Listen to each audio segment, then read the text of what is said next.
Hello friends, welcome back to Andy's Cook Kitchen. இன்னைக்கு நம்ம சூப்பர்பா ஒரு பராத்தா தான் பார்க்க போகிறோம்.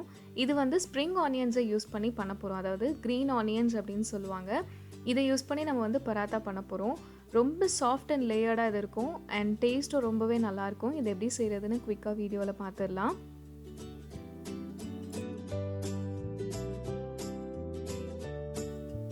ஃபர்ஸ்ட் ஒரு மிக்சிங் பவுலில் 1 கப் அளவுக்கு கோதுமை மாவு சேர்த்துக்கலாம்.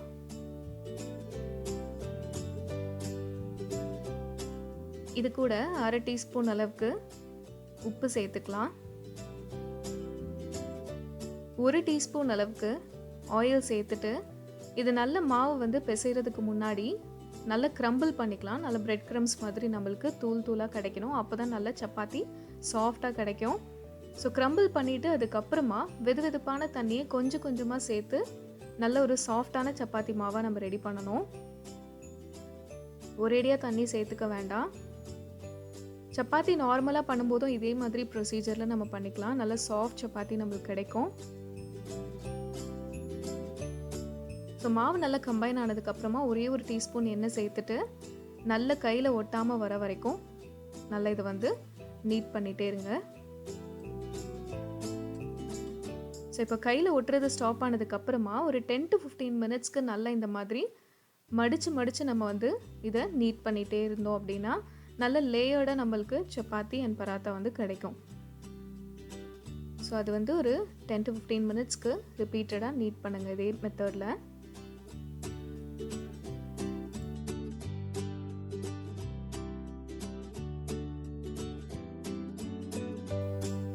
ஸோ நல்லா சாஃப்டாக நம்மளுக்கு இந்த மாதிரி ரெடி ஆயிரும், ஸ்மூத்தாக கிடைக்கும்.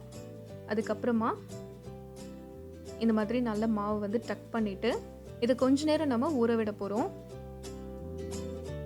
நம்ம எப்போவுமே சப்பாத்தி மாவு பிசைஞ்சிட்டு இம்மீடியட்டாக சப்பாத்தி போட்டோம் அப்படின்னா அந்தளவுக்கு சாஃப்ட்னஸ் இருக்காது. கொஞ்ச நேரம் நம்ம ஊற வச்சுட்டு அதுக்கப்புறமா பண்ணணும். ஸோ கொஞ்சமாக ஆயில் தடவிட்டு மாவு மேலே ஒரு ஈரத்துணி போட்டுட்டு ஒரு 20 to 30 மினிட்ஸ் அப்படியே ஊற விட்டுட்டு அதுக்கப்புறமா யூஸ் பண்ணிக்கலாம். இப்போ ஒரு 20 மினிட்ஸ் ஆயிடுச்சு. அந்த மாவு மறுபடியும் கொஞ்சமாக லேசாக நீட் பண்ணிவிட்டு இதை எடுத்து வச்சுக்கோங்க. இப்போ ஸ்டஃபிங்க்கு இந்த ஸ்ப்ரிங் ஆனியன் வந்து குட்டி குட்டியாக நல்லா கட் பண்ணி எடுத்துக்கோங்க. இப்போ இந்த மாவுலேருந்து நல்ல சின்ன சின்ன பால்ஸாக நம்ம பிரித்து எடுத்துட்டு லேசாக அதை நல்லா உருட்டிக்கலாம். ஒரு ஸ்மூத் பாலாக நம்ம இதை திரட்டி எடுத்துக்கோங்க.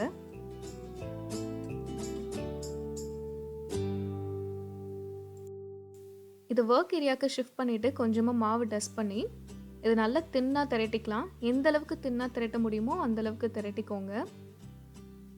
இதில் கொஞ்சமாக ஆயில் நம்ம ஈவனாக ப்ரஷ் பண்ணிக்கலாம். ப்ரஷ் பண்ணிவிட்டு அதுக்கு மேலே கொஞ்சமாக நம்ம கோதுமை மாவு தூவி விட்டுக்கலாம். இந்த மாதிரி எதுக்காக பண்ணுறோம் அப்படின்னா நல்ல பராத்தா வந்து லேயர்டாக கிடைக்கிறதுக்காக, நிறைய லேயர்ஸ் கிடைக்கும். ஸோ அதுக்கு மேலே நம்ம கட் பண்ணி வச்சுருந்த இந்த ஸ்ப்ரிங் ஆனியனை தூவிக்கலாம்.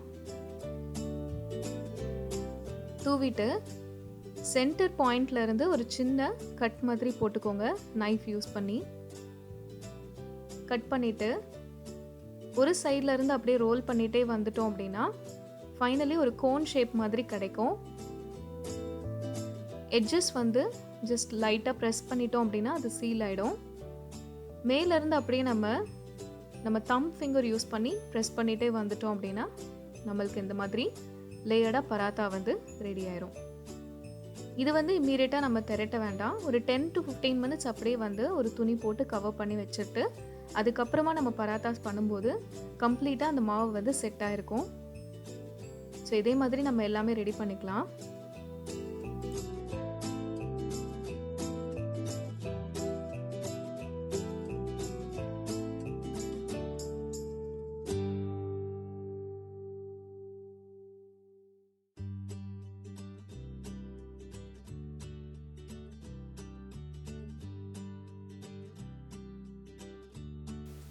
ஸோ 10 மினிட்ஸ் கழித்து இதை வந்து டஸ்ட் பண்ணின இடத்துல வச்சு ஜென்டிலாக இதை ரோல் பண்ணிக்கலாம்.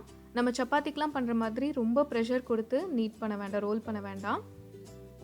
கொஞ்சம் திக்காக நம்ம இதை வந்து திரட்டி எடுத்துக்கலாம். ரொம்ப தின்னா உருட்டிட்டோம் அப்படின்னா இந்த லேயர்ஸ் எல்லாமே போயிடும். ஸோ நல்லா கொஞ்சம் இந்த அளவுக்கு திக்னஸோட இதை திரட்டி எடுத்துக்கோங்க. நல்ல சூடான தவால போட்டு மீடியம் ஃப்ளேமில் இதை குக் பண்ணி எடுத்துக்கலாம். கொஞ்சமாக ஆயில் விட்டுட்டு 2 பக்கமும் நல்லா கலர் சேஞ்ச் ஆகிற வரைக்கும் குக் பண்ணி எடுத்துக்கலாம்.